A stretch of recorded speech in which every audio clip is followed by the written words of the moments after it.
শীতের দুপুরে গরম ভাতের সাথে এই ভর্তাটি হলে আর কিচ্ছু লাগে না, বিশ্বাস করুন।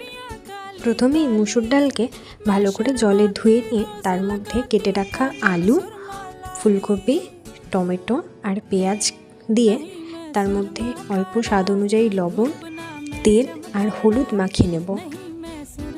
এরপর সেদ্ধ করে নেব। একটি বাটিতে জল নিয়ে তার মধ্যে ডাল, আলু, ফুলকপি, পেঁয়াজ, টমেটো সব একসাথে দিয়ে নিয়ে লো টু মিডিয়াম ফ্লেমে ভালো করে সেদ্ধ করে নেব।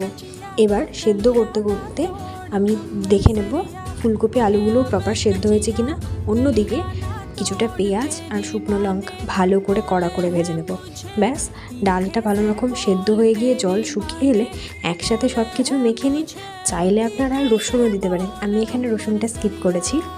আর অবশ্যই শেষে কিন্তু ধনে পাতাটা দেবেন, আমি ভুলে গিয়েছিলাম। যাই হোক, এই ভর্তাটি এই শীতে কিন্তু মাস্ট ট্রাই। সেদ্ধ করা ডাল, ফুলকপি, আলুর সাথে এই পেঁয়াজ, বেরেস্তা আর শুকনো লঙ্কার ঝাঁঝ, আহা, এ যেন স্বর্গীয় অনুভূতি। আমার মতন তোমরাও ভর্তা লাভার হলে ভিডিওটি অবশ্যই লাইক, শেয়ার এবং সেভ করে নেবে।